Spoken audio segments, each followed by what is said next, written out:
Hello guys, I'm Katie McCleary and I'm doing my Lest We Forget project for my History 1301 college class with Jordan O'Connell. Today I'll be talking about Sojourner Truth. What if I told you there was an amazing person who was an outspoken advocate for abolition, who also was a promoter of temperance, as well as additionally championed civil rights, accompanied by being a famous women's rights advocate and won the first ever court case of a black woman against a white man? You would think we would all know this person by heart from a young age, but I'm astonished and even ashamed to say that I had not even heard of this person until I began my Lest We Forget project. The person I came across and fell in love with for my project is Sojourner Truth.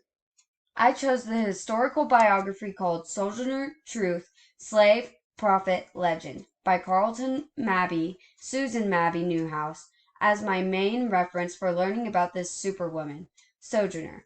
It is noted as an outstanding book of the Gustavus Myers Center for the Study of Human Rights in North America. So, let me set the stage for you on how Sojourner's life began and why her life's realities and experiences made her accomplishments even more dramatic. Sojourner Truth was born in 1797 as Isabella. As a child, she was a Dutch-speaking slave in rural New York.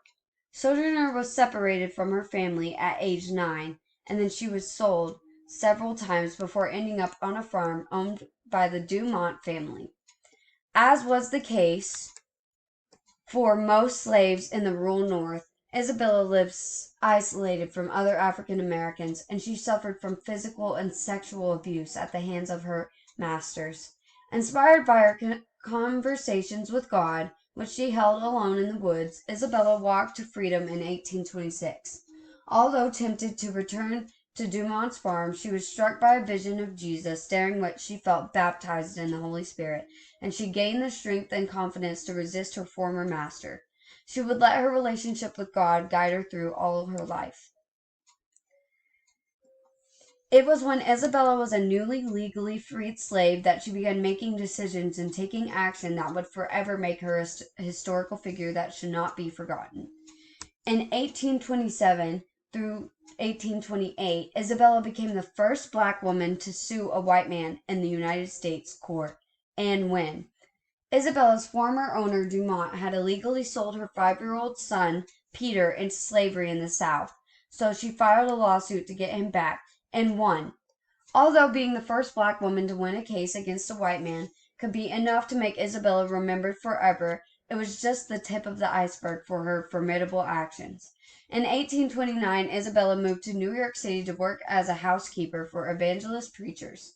During this time, Isabella's devoutness to Christianity and her desire to preach and win converts was strengthened. She quickly established herself as a powerful speaker capable of converting many.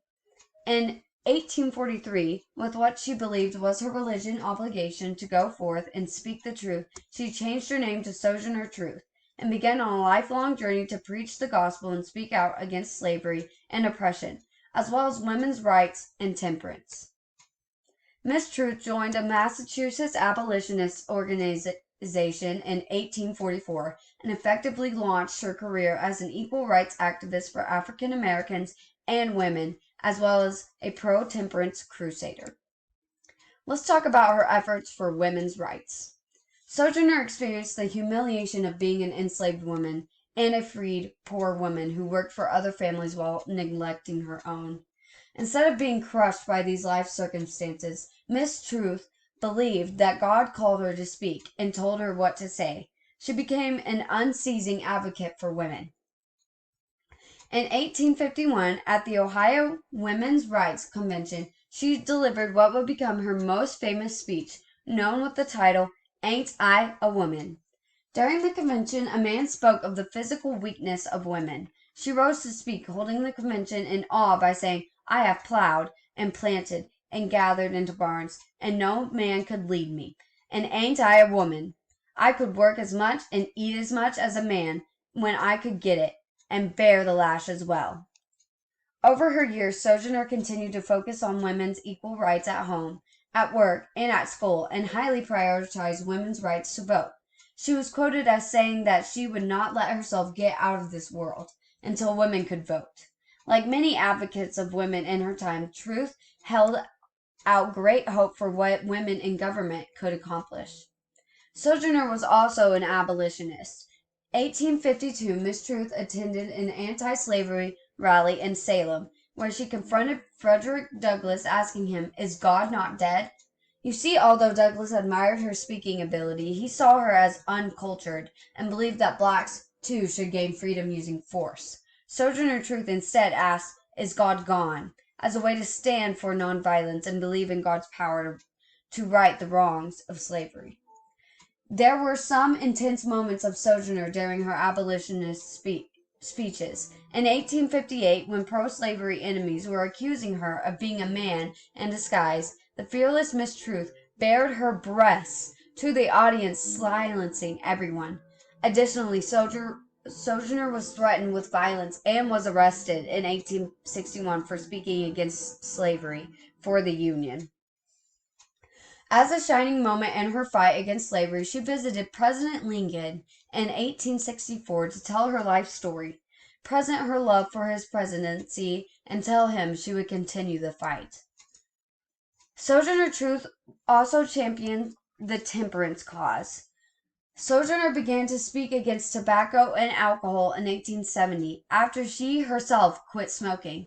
She spoke at least 13 times for temperance organizations. Truth argued that tobacco was a waste of money, filthy, and would destroy a person's health. She supported the prohibition of the manufacture of alcoholic beverages and encouraged people to take a pledge to stop drinking. She continued temperance speeches to the end of her life. Although Sojourner was a historical figure, she was still a very much human. Physical, intellectual, and linguistic challenge for Sojourner included an inability to read or write, with no desire to learn. She had a physical frame that was 6 feet tall and thin, and with a manly build and heavy Dutch accent that carried over from her early childhood. And although Sojourner was known for being an advocate for temperance movement, she smoked for a large part of her adult life. One of Sojourner's darkest years included a time when newly freed. In the mid-1830s, she lived and worked with a religious cult that was changed with sexual promiscuity and murder. Truth was falsely accused of trying to poison several individuals. She had to go to court and sue for slander to clear her name.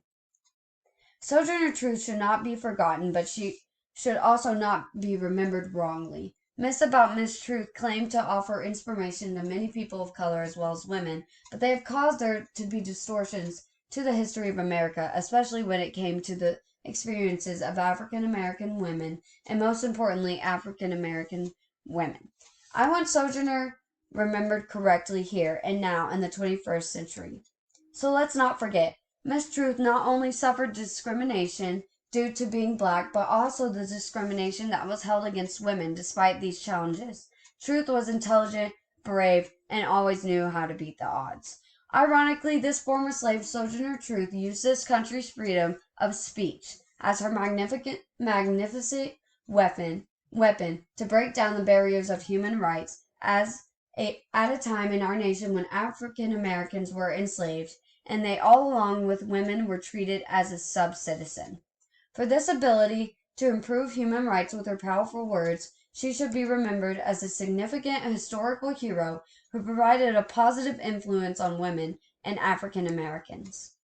My works cited are The Childhood of Soujourner Truth and The Childhood of Soujourner Truth, edition Leon Dixon. My main source was the biography that I chose for this presentation and a few websites that helped along the way. Thank you for listening. I hope you enjoyed Soujourner Truth, and I hope you hope to follow in her footsteps.